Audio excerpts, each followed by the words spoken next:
Good morning everybody.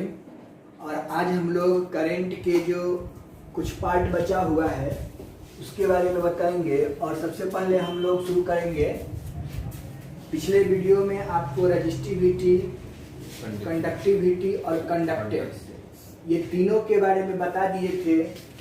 तो आपको पता ही होगा कि मैंने तीनों के बारे में कैसे कैसे बताया था। थोड़ा सा उसको दिखा देते हैं। रजिस्टिविटी को डिनोट करते थे रो से, तो जो रो से होता है उसको हम लोग रजिस्टिविटी करते हैं। और रो का जो इसको हम लोग रो को क्या बोलते हैं, रजिस्टिविटी को हम लोग रो बोलते हैं। और कंडक्टिविटी को सिग्मा बोलते हैं। और कंडक्टेंस को कैपिटल जी से डिनोट करते थे। ये हमको निकलता था, इसमें हम लोग किसको निकालते थे, तो रेजिस्टेंस के पावर को मेजरमेंट करते थे। तो रेजिस्टेंस के पावर के मेजरमेंट करते तो R equal to rho into L by A होता था। तो यहाँ से रो निकालते तो R into A by L equal to rho हो जाता था। तो रो इक्वल टू क्या फॉर्मूला हो गया, R into A by L, ये फार्मूला हो गया। कंडक्टिविटी किसको बोलते थे, द रेसिप्रोकल ऑफ रजिस्टिविटी, यानी sigma equal to 1 by rho formula होता है। इसी को सिग्मा इक्वल टू 1 बाई रो की जगह पर क्या लिखेगा, 1 by R into A by L, ये भी लिख सकते हैं क्योंकि इसका तो रो का मान है। यह एल जो है सो ऊपर चले जाएगा, तो sigma equal to L by R into A हो जाएगा। और ये फार्मूला बन जाएगा आपका इसका कंडक्टिविटी का। दूसरा भी कंडक्टिविटी का आप फार्मूला बना सकते हैं, समझे। इसमें बहुत सारे वैल्यू को पुट कर सकते हैं आप कि ये जो एरिया ऑफ क्रॉस सेक्शन है, यह स्क्वायर का भी एरिया हो सकता है, या रेक्टेंगल का भी एरिया हो सकता है, या सिलेंडर का भी एरिया हो सकता है। मतलब जिसका भी एरिया आप रखेंगे उसका क्या निकल जाएगा, कंडक्टिविटी निकल जाएगा। जिसका इसमें एरिया निकाल रखिएगा उसका रजिस्टिविटी निकल जाएगा। अब रह गई बात कंडक्टेंस का। तो कंडक्टेंस को हम लोग डिनोट करते हैं कैपिटल जी से, और कैपिटल जी कंडक्टेंस कहता है the reciprocal of resistance. The reciprocal of resistance मतलब 1 बाई आर। अब बताइए R का मान तो आपका ए भी आया है, तो G equal to 1 by R की जगह पर rho into L by A लिख सकते हैं। यानी G इक्वल टू आप लिख सकते हैं A divided by rho into L लिख लीजिएगा, रो इंटू एल लिख लीजिएगा। और ये आप यहाँ से कंडक्टेंस निकाल सकते हैं। यानी कि अब आपके दिमाग में बात बहुत सारा आ रहा होगा कि R की जगह पर और भी हम कुछ पुट कर सकते हैं सर, रो की जगह पर कुछ और पुट कर सकते हैं सर। बिल्कुल पुट कर सकते हैं। अगर ये आपका सिग्मा है, ये आपका सिग्मा, तो सिग्मा कहाँ यूज करते थे, तो सरफेस डेंसिटी ऑफ चार्ज। तो सिग्मा का फॉर्मूला हम लोग पढ़े हैं कि charge per unit area, charge per unit area पढ़े। तो अब मुझे बताइए कि यहाँ पर हम इस मान को रख देंगे, समझ गए, तो वहाँ से रेजिस्टेंस का वैल्यू निकाल सकते हैं कि इस सरफेस डेंसिटी ऑफ चार्ज में रेजिस्टेंस का मान कितना होगा इन टर्म ऑफ कंडक्टिविटी। तो इस फार्मूला को यूज करके बना सकते हैं। यानी कि हमको ये समझ लेना है कि जो भी फार्मूला हम पीछे यूज किए हैं, अगर उसका एप्लीकेशन इसमें सेट हो रहा है तो हम यूज करने के लिए स्वतंत्र हैं और मेरा काम हो जाता है। ठीक है, तो ये चीज हमने पिछले वीडियो में आपको बताया था। सबका यूनिट भी आपको हम बता दिए थे कि क्या होता है नहीं होता है, और बहुत सारा डिस्कशन भी इस पर हम लोग किए थे। इसलिए इस पर करने की कोई जरूरत नहीं है। हम लोग आगे बढ़ते हैं। और रजिस्टिविटी जो डिपेंड्स करता है वह किस पर डिपेंड करता है, टेम्परेचर। ठीक है, तो रजिस्टिविटी जो डिपेंड्स करता है वह किस पर डिपेंड करता है, थोड़ा हम लोग उस पर बात कर ले। ठीक है, तो रजिस्टिविटी पे डिपेंड्स करता है, वो टेम्परेचर पर डिपेंड्स करता है। यानी रजिस्टिविटी को हम लोग इस टर्म में रजिस्टिविटी का फॉर्मूला ये होता है। क्या कंडक्टिविटी के टर्म में रजिस्टिविटी निकाल सकते हैं? बिल्कुल निकाल सकते हैं सर। यहाँ पर सिग्मा है, यहाँ पर आर है, तो आर के टर्म है तो रो वाला टर्म रख सकते हैं यहाँ पर। Yes sir. आर के जगह पर ये वाला वैल्यू रख सकते हैं कि नहीं रख सकते हैं? अरे भाई sigma is equal to L divided by R की जगह पर क्या लिखिएगा? Rho into L by A, है ना, इंटू ए से ए कट गया, समझे? तो अब एल से एल भी कट गया, तो कंडक्टिविटी की 1/रूट आया कि नहीं आया? वो चीज आ गया ऊपर से। तो हम लोग इसके भी रख के यहाँ से निकाल सकते हैं, वही टर्म दिया हुआ है। मतलब हमको ये समझ लेना है कि आर, रो और जी ये तीनों एक दूसरे से रिलेटेड है। अब आपसे पूछ सकता है कि आर और यानी रजिस्टिविटी और कंडक्टिविटी के बीच में रिलेशन क्या हो। टेम्परेचर को देखने के पहले हम थोड़ा सा रिलेशन पर डिस्कस कर ले तो मजा आ जाएगा। आपसे पूछता है कि to find the relation between resistivity and conductivity, तो हम लोग कुछ नहीं करेंगे, केवल इसको मिटा देंगे और आपको हम सिखा देते हैं कि क्या रिलेशन होता है। यानी कंडक्टिविटी और रजिस्टिविटी पता हो तो हम कैसे किसी क्वेश्चन को तुरंत सॉर्ट आउट कर देंगे, बना लेंगे। तो देखिए ये वही इंपॉर्टेंट चीज है। तो मैंने क्या बोला था कि जब भी आपको रिलेशन निकालना होता है तो क्या करते हैं हम लोग? क्या करते हैं, इसको इक्वेशन नंबर फर्स्ट मानते हैं, इसको इक्वेशन नंबर सेकंड मानते हैं, और भाई मेरे दोनों को डिवाइड कर देते हैं। और तो हम कुछ सिखाए नहीं आपको, यानी R by sigma is equal to rho into L by A divided by 1/रो, यही हो। अब आप बताओ भाई, ये जब हो गया तो ये जो 1/रो है वो कहाँ चला जाएगा? ऊपर चला जाएगा। अब ऊपर चला गया तो हमको क्या दिख लिया? आर बटे सिग्मा इक्वल टू रो में रो से गुना करेंगे तो रो स्क्वायर एल बाई ए हो जाएगा।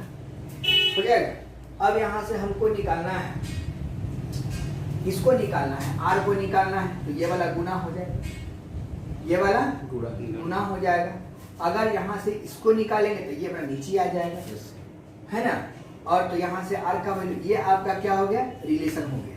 तो इसमें आपको क्या क्या पता है? रेजिस्टेंस पता है, सिग्मा पता है, रो पता है, ये तीन चीज पता है, एल भी पता है। तो एरिया निकालने के लिए पूछेगा तो इस फॉर्मूला पर बैठा के निकाल लेंगे। एल पूछेगा तो इस फॉर्मूला पर निकाल के बैठा देंगे।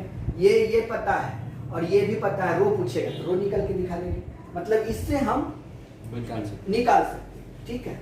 अब इसके और इसके बीच का रिलेशन अगर आपसे पूछता है कि हमको कंडक्टिविटी और कंडक्टेंस के बीच का रिलेशन दिखाइए, तो क्या करेंगे? कंडक्टेंस के बीच के दोनों के बीच के रिलेशन दिखाएंगे। तो इसको इक्वेशन नंबर सेकंड माने तो इसको इक्वेशन नंबर थर्ड मान लीजिए। तो इसके बीच का जो रिलेशन दिखाना है, ठीक, तो फ्रॉम सेकंड एंड थर्ड कर देंगे। तो sigma by G is equal to 1/रो डिवाइडेड बाई 1/r हो जाएगा। और यहाँ से सॉल्यूशन करेंगे तो क्या मिल जाएगा? सिग्मा बटे जी इक्वल टू 1/रो इंटू आर बटे 1 हो जाएगा। यानी सिग्मा बटे G equal to rho R by rho. और यहाँ से ये संबंध हो गया, ठीक है। तो हम क्या करेंगे? रिलेशन भी निकालना सीख गए। तो फॉर्मूला पता है, रूल पता है, तो हम सब कुछ निकालने के लिए तैयार है। अब हमको जो पढ़ना है वो आप देख लीजिए। हमको पढ़ना है dependence of resistivity on temperature. मतलब रजिस्टिविटी जो है वो टेम्परेचर पर डिपेंड्स करता है। कितना करता है, कैसे करता है, उसके बारे में अभी आपको हम बता देते हैं। तो अब हम लोग देखते हैं कि रजिस्टिविटी जो है वो टेम्परेचर पर कैसे डिपेंड्स करता है। यानी डिपेंडेंस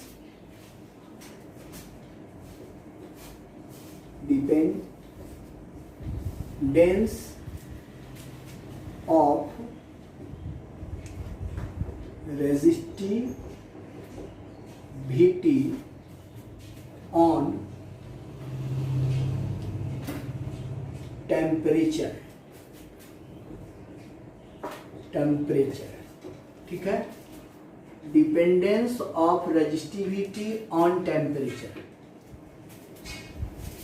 तो आप समझिए कि आपको टेम्परेचर पर, मतलब कि कोई कंडक्टर तो निश्चित होगा, कोई कंडक्टर निश्चित होगा। और रजिस्टिविटी कब बदलता है ये जरा सोचिए। तो जब हम किसी भी वायर को या कंडक्टर को उसके लेंथ को बढ़ा देते हैं तो रजिस्टिविटी बदल जाता है। ठीक है, रजिस्टिविटी बदल जाता है। तो मैं एक यहाँ पे कंडक्टर लिया, उस कंडक्टर में क्या है आप गौर करेंगे। कोई भी कंडक्टर है तो उसके अंदर मॉलिक्यूल्स है, और मॉलिक्यूल्स जब है या इलेक्ट्रॉन है, प्रोटॉन है, जो भी है, मॉलिक्यूल्स है। अब जैसे ही आप इसको, जिस समय ये आपका कुछ इस तरीके से इसमें मॉलिक्यूल सब डाल देते हैं, आपको समझ में आ जाएगा। चलिए डाल दिया। अभी तो ये जैसे के तैसे है। इस समय का जो रजिस्टिविटी है वह रजिस्टिविटी रो जीरो, ओरिजिनल, वो से ओरिजिनल। ठीक है, अभी इसका रजिस्टिविटी रो जीरो है। जैसे ही मैंने क्या किया कि इसको हीट किया, टेम्परेचर की बात कर रहा है, तो मैंने इसे टेम्परेचर देना शुरू कर दिया। जब टेम्परेचर देना शुरू करेंगे तो ये क्या होगा, एक्सपेंड करेगा, बढ़ेगा। और अब ये जो बढ़ जाएगा, यह जो बढ़ेगा वह क्या होगा, देखिए। तो जिस समय लेंथ इसका L था, अभी इसका लेंथ L है या L0 है, तो अभी इसका लेंथ कितना है, L हो जाएगा। या L0 है तो ये L है। इस समय इसका टेम्परेचर जो है वह आपका T1 है, और इस कंडक्टर पे जो टेम्परेचर देने के बाद जो एक्सपेंड किया है, तो जिस समय कोई टेम्परेचर नहीं था उस समय का टेम्परेचर T1। yes, लेकिन जब गर्म किया गया, जब ये गर्म हो गया, तो क्या इसका टेम्परेचर T1 ही रहेगा? गर्म हो गया तो उसमें हीट आ गया होगा। yes. तो उस समय जब E करके इसको लिख रहे हैं, यानी यह L0 है तो यहाँ पर L होगा, यहाँ पर रो जीरो है तो यहाँ पर कितना हो जाएगा, रो हो जाएगा। अब यहाँ का टेम्परेचर T1, तो इसके टेम्परेचर को हम मानेंगे T2, मतलब गर्म होने के बाद।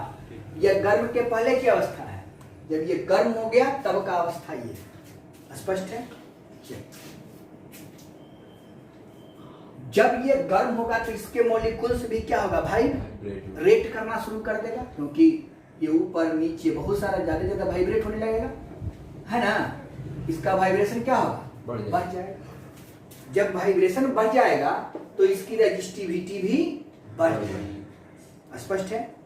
रजिस्टिविटी भी क्या होगा, बढ़ जाएगा। तो हमने देखा क्या कि अगर किसी कंडक्टर के मॉलिक्यूल्स में वाइब्रेशन होगा या वेरिएशन होगा तो उसकी रजिस्टिविटी बढ़ जाती है।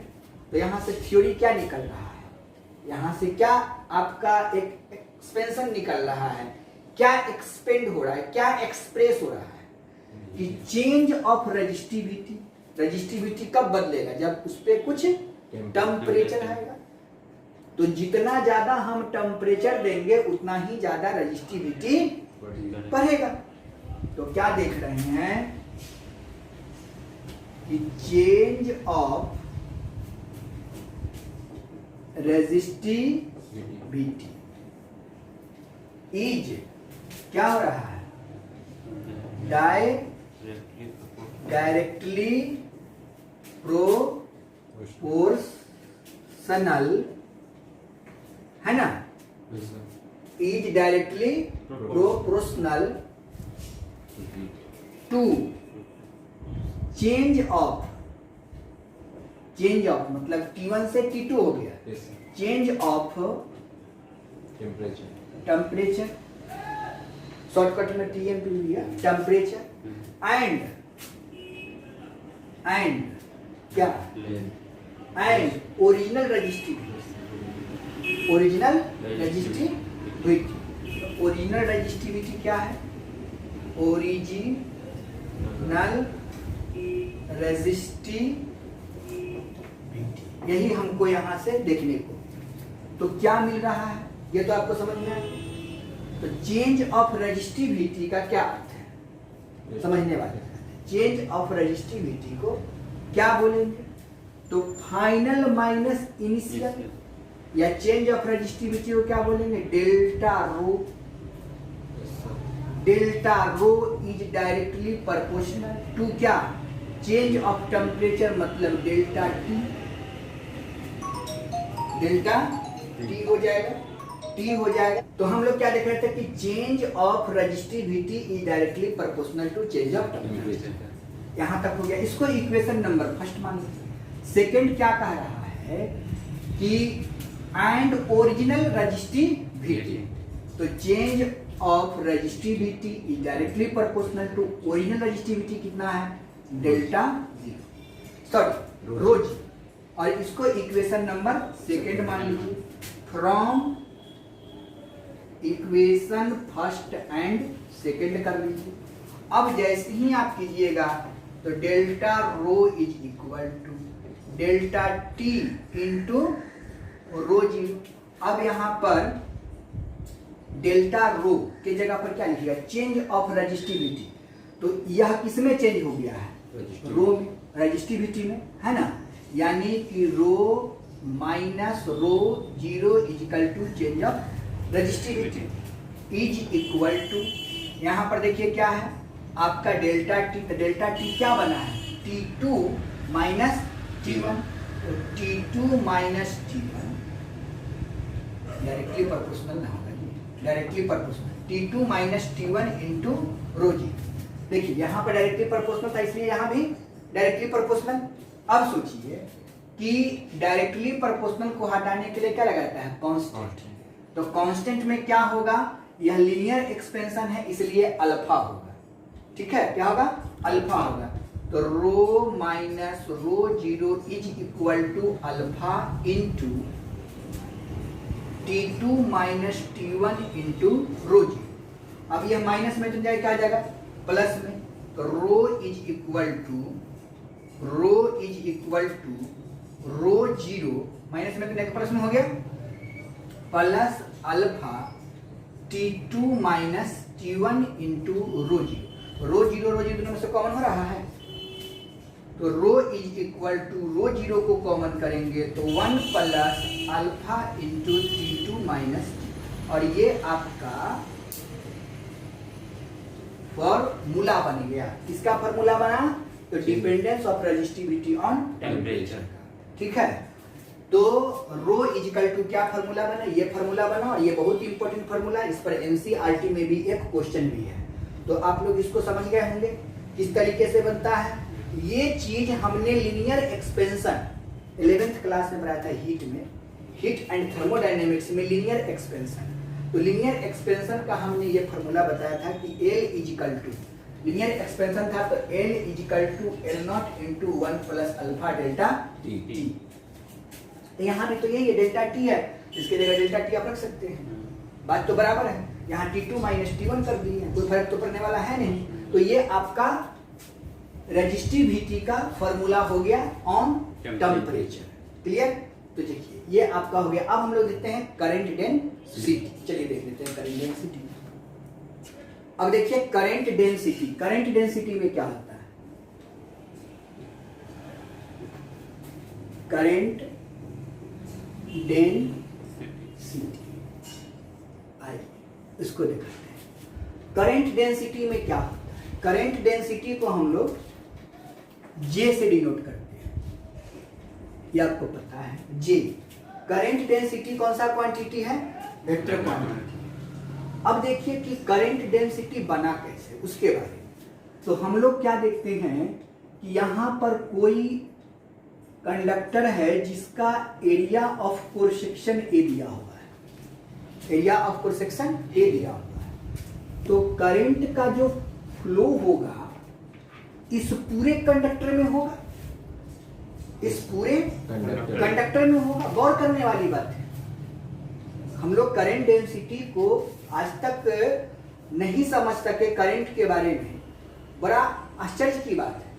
करंट के फार्मूला ओम्स साहब ने कुछ दिया, आपके जो है सो एम्पियर साहब ने कुछ दिया, लेकिन वास्तविक रूप ये देखा गया कि करंट जो है किसी कंडक्टर में जो फ्लो कर रहा है, करंट जो है किसी कंडक्टर में जो फ्लो कर रहा है, तो मान लीजिए कि यहां से करंट आपने आई को दिया, तो क्या अगर इतनी मोटी वायर है तो क्या करंट इसी एरिया में जाएगा?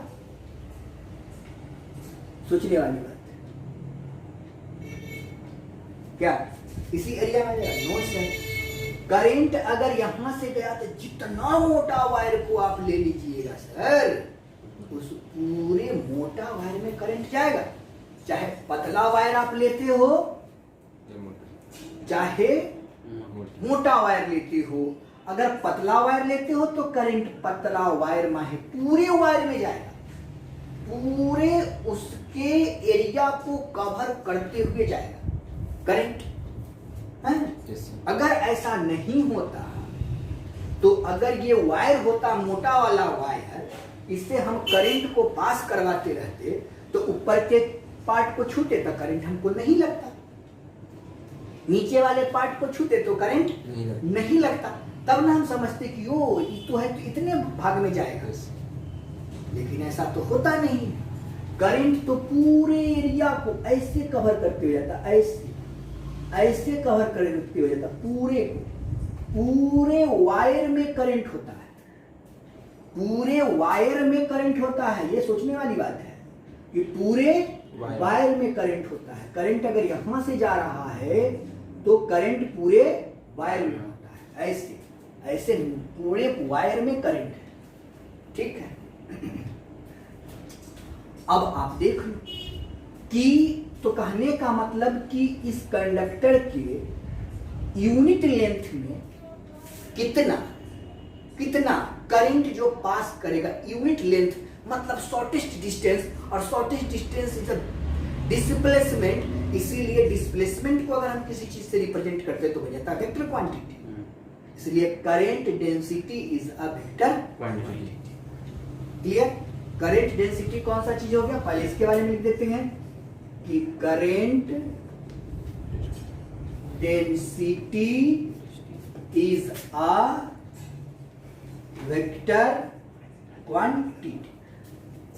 लेकिन करंट क्या है, scalar quantity. Current vector quantity नहीं है।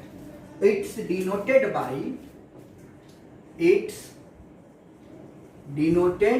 बाय जे, और इसको किसे डिनोट करते हैं, जे से।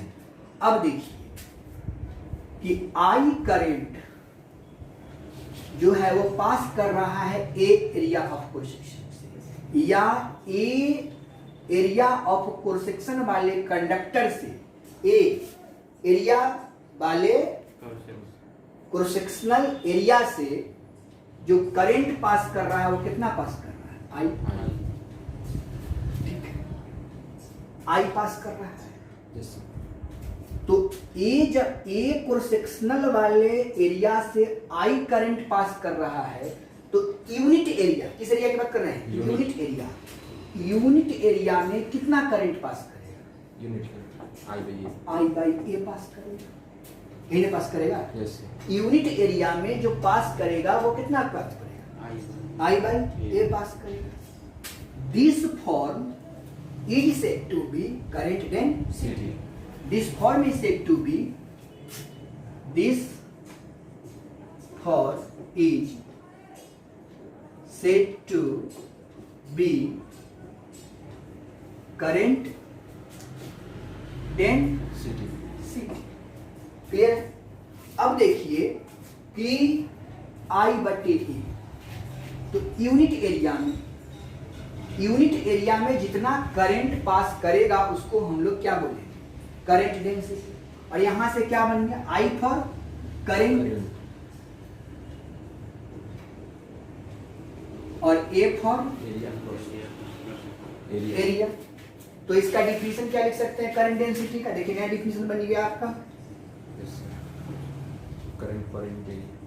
करंट डेंसिटी का डिफिनीशन क्या बन गया? Current per unit area. Current per unit area is called current density. और इसको किससे डिनोट किए हैं? तो जे से किए हैं। दैट इज, यहां पर आप लिख सकते हो कि that is J is equal to I by A हो जाएगा, आई बाई ए हो जाएगा। अब इसका यूनिट क्या होगा वो देख लीजिए। यूनिट, करंट का यूनिट क्या होता है? एम्पियर। और इसका क्या होता है? Metre square. तो यहाँ पर इसका यूनिट हो गया एम्पियर पर मीटर स्क्वायर। कोई डाउट है? अब इसका डायमेंशनल फार्मूला आप निकालोगे तो क्या लिखोगे? करंट का तो ए ही रहेगा और यहाँ पर क्या हो जाएगा? एल स्क्वायर हो जाएगा। तो ऊपर चल के कितना हो जाएगा? ए एल के पावर -2। अब डायमेंशनल फार्मूला लिखना है तो हमको क्या लिखना पड़ेगा? एम 0 एल -2 टी 0 और ए के पावर 1। और ये इसका डायमेंशनल फार्मूला हो गया। तो डायमेंशनल फार्मूला आप ए भी लिख सकते हैं, ए एल के पावर -2 और बंद कर दीजिएगा तभी वो डायमेंशनल फार्मूला हो जाए। तो कहीं कहीं इस फॉर्म में रहता है, कहीं कहीं इस फॉर्म में रहता है। तो ये था आपका करंट डेंसिटी।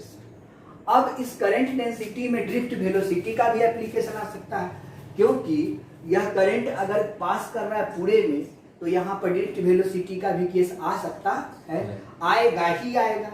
समझ गए? तो ये आपका करंट डेंसिटी हो गया। तो पिछले क्लास में हमने जो आपको किया था उस तमाम चीजों के बारे में भी आपको हमने बता दिया। ठीक है, आज हमको कहीं जाना है इसलिए इसको हम इतना ही तक रहने देते हैं। फिर मिलते हैं नेक्स्ट वीडियो में। आज यहीं तक। जय हिंद, जय भारत।